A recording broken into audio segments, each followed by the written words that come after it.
everybody, welcome back to my office. Today I have another book review for you, and this time it is A Monster Calls by Patrick Ness. This was actually one of the first books I read in this round of the book club, and I was so blown away by it. Immediately after I'd finished reading it, I felt all the feels and I wanted everybody else to read this book. I wasn't really too sure what to expect. I'll read you the back. It says, powerful and impressive. The monster showed up after midnight, as they do. But it isn't the monster that Conor's been expecting. It's not the one from his nightmare, the one he's had nearly every night since his mum started her treatments. This monster is something different, and it wants the most dangerous thing of all from Conor. It wants the truth. Patrick Ness's extraordinary story of love, loss and hope is a heartbreaking but uplifting tale of healing and, above all, the courage it takes to survive. From that, you can already gather that this is going to be a very emotional book, and it really, really is. I feel like most people in some way are affected by someone they're close to having an illness.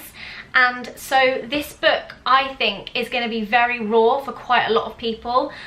We were actually lucky enough to go to a screening of the film, which I believe is out next year. And I was so excited because the book is so visual and there's so much in there that you really create in your mind. It has a very poetic style and it also has a lot of meaning. And so to see that come to life on the cinema screen was incredible. It was everything I thought it would be from the book, and I cannot recommend it to you highly enough, although I do think you need to read the book first. When we went to see the film, there was honestly not a dry eye in the cinema. I went with my friends and family. In fact, I think there was 2 people who didn't cry, and there was about 12 of us there. And when we arrived, the lady handed out tissues, and I was thinking, oh come on, like, I know what happens in the book and I know that it's a very sad and heartfelt story, but I was not expecting it to be so crazily emotional and, like, I don't know, you just get completely sucked into the story, you get so sucked into the characters. I think Patrick wrote this book so incredibly well. I loved his writing style, I loved how well he told stories, he was very descriptive, and he really captured the emotions of the characters. It must be quite difficult trying to write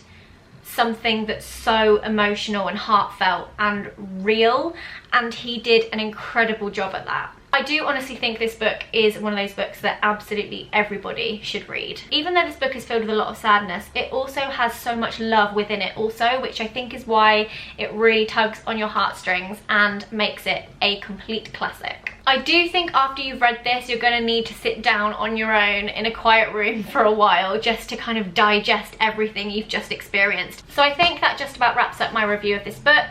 Absolutely love it. Everyone should read it. So important, so emotional and extremely heartfelt. Thank you, Patrick, for writing this book, and I really hope you guys enjoy it. Make sure to keep your eyes peeled over on any WHSmith social channels, especially Twitter, for things like Twitter takeovers. I absolutely love those, and I think you will too, and I will see you again very soon. Bye!